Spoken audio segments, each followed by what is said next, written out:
बिस्मिल्लाहिर्रहमानिर्रहीम। उम्मीद है 9th क्लास आप सब लोग खैरियत से होंगे।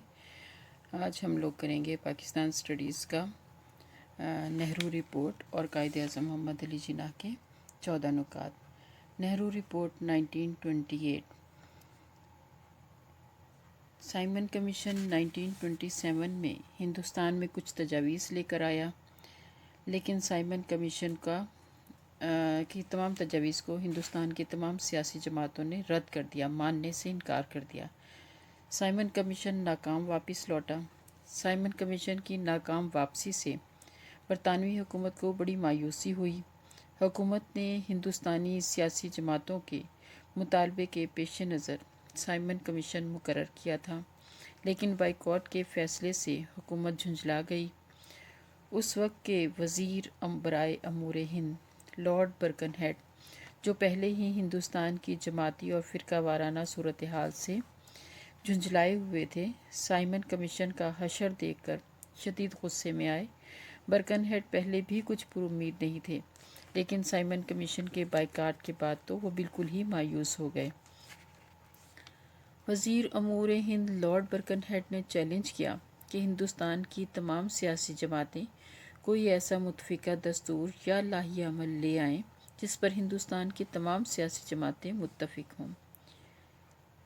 लॉर्ड बर्कनहेड के इस चैलेंज को ऑल इंडियन नेशनल कांग्रेस जमात ने फ़ौरन कबूल कर लिया। दरअसल हिंदू लीडरों को एक ऐसा मौका हाथ आया था कि वो अपनी पसंद का दस्तूर तश्कील देकर बरतानवी हुकूमत की तौसीक हासिल कर लें। कांग्रेस से हिंदू अक्सरियत की पूरी हमदर्दियाँ थी और अददी अक्सरियत के बलबूते पर कांग्रेस अपने मिजाज का दस्तूर बनाने का ये चांस गंवाना नहीं चाहती थी। हिंदू लीडरों ने इंडियन नेशनल कांग्रेस के प्लेटफॉर्म को मरकज़ी हैसियत देकर तमाम सियासी जमातों को मुश्तरका इजलास बुलाने की तजवीज़ पेश कर दी। उन्होंने मुसलमानों से जज्बाती अपीलें की। हिंदुस्तान की आज़ादी के हसूल के हवाले से दिल्ली में कांग्रेस के इजलास 1928 में एक करारदाद मंजूर की गई। पंडित मोतीलाल नेहरू चूँकि कमेटी के सदर थे, इसलिए इसे नेहरू कमेटी के नाम से पुकारा जाता है। इस नेहरू कमेटी ने 1928 में एक रिपोर्ट तैयार की, जिसे नेहरू रिपोर्ट के कहा जाता है या नेहरू रिपोर्ट के नाम से याद किया जाता है। इस नेहरू रिपोर्ट के चीदा नुकात क्या थे? सबसे अहम पॉइंट ये कि जुदागाना तरीक़ा इंतखाब। नेहरू रिपोर्ट ने मुसलमानों के साथ माजी में किए गए मुआहदा लखनऊ पर पानी फेर दिया और जुदागाना इंतखाबात के असूल को रद्द करते हुए उन तमाम तहफ़्फ़ुज़ात को मानने से इनकार कर दिया जो मुसलमान अपनी तरक्की और बका के लिए लाजमी समझते थे। नेहरू रिपोर्ट की वजह से दोनों कौमों के माबैन ताल्लुकात ख़राब हो गए। अब हम देखेंगे 9th क्लास कायद-ए-आज़म मोहम्मद अली जिन्ना के 14 नुकात। 1929 कायद-ए-आज़म मोहम्मद अली जिन्ना ने नेहरू रिपोर्ट को मानने से इनकार कर दिया और नेहरू रिपोर्ट के रद्द अमल में कायद-ए-आज़म मोहम्मद अली जिन्ना ने अपने 14 नुकात पेश किए। आपने 1929 में 14 नुकात पर मुश्तमिल दर्ज झैल रहनुमा असूल पेश किए। नंबर 1 है 9th क्लास वफाकी निज़ाम हुकूमत। 9th क्लास आप लोग अपनी बुक साथ साथ ओपन कर लें और जो मैं हेडिंग्स बनवाती जाऊंगी आप साथ साथ उनको लिखते जाएं। नंबर 1 है वफाकी निज़ाम हुकूमत के बरे सग़ीर में आइन के ज़रिए वफाकी निज़ाम हुकूमत राइज किया जाए, सूबों के इख्तियारात को वाज़ेह किया जाए और बाकी मानदा इख्तियारात मरकज़ की बजाय सूबों को दे दिए जाएँ।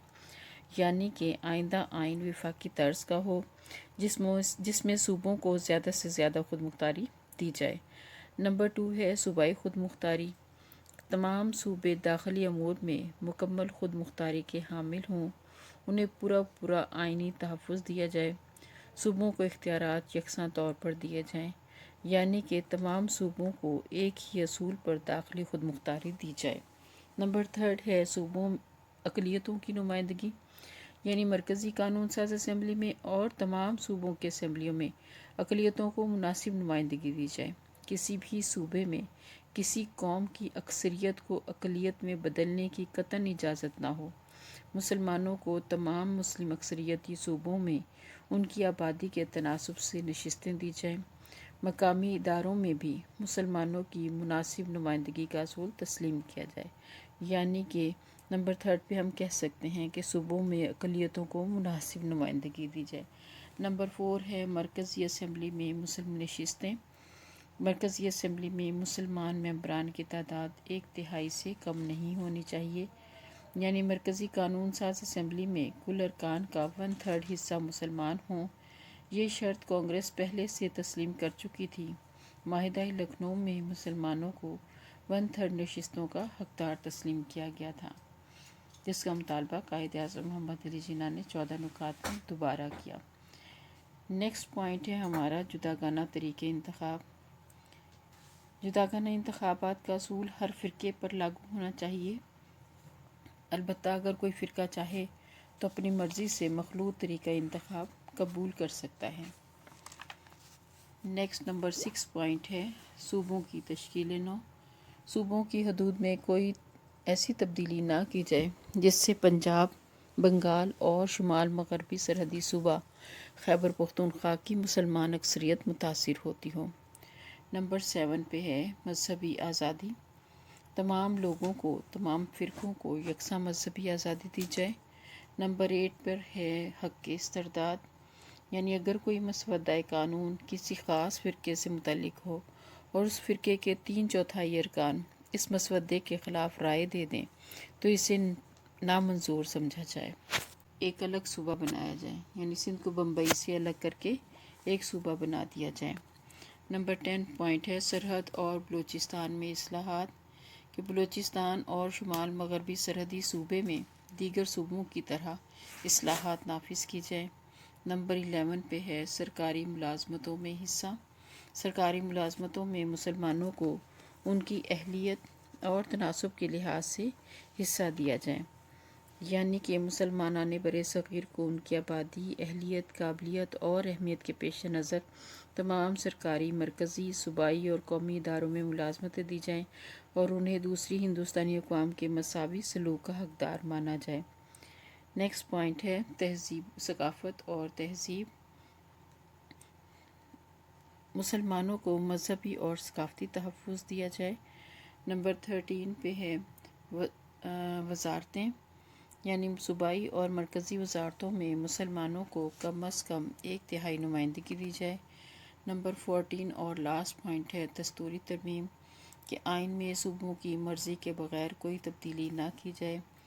قائد اعظم محمد علی جناح کے 14 نکات کا اگر تجزیہ کیا جائے تو یہ کہنا بیجا نہ ہوگا کہ قائد اعظم محمد علی جناح نے نہ صرف مسلمانوں کے سیاسی حقوق کی ترجمانی کی بلکہ ہندوستان میں دستوری اصلاحات کا بنیادی ڈھانچہ بھی مہیا کر دیا۔ اچھا 9 کلاس ہم نے قائد اعظم محمد علی جناح کے 14 نکات کیے ہیں۔ یہ آپ کی بک میں پیچھے مشقی سوالات میں جو سوال دیا ہوا ہے، سوال نمبر 2 قائد اعظم محمد علی جناح کے 14 نکات کی تفصیلاً بیان کریں۔ سوال نمبر 2 ہوگا، وہ اس کو آپ نے یاد کرنا ہے 9 کلاس، اور اس کو لکھ کر بھی دیکھنا ہے۔ آپ کا جو فرسٹ ٹرم کا سلیبس ہے وہ یہاں تک ہے، قائد اعظم محمد علی جناح کے 14 نکات تک۔ تھینک یو 9 کلاس، اللہ حافظ۔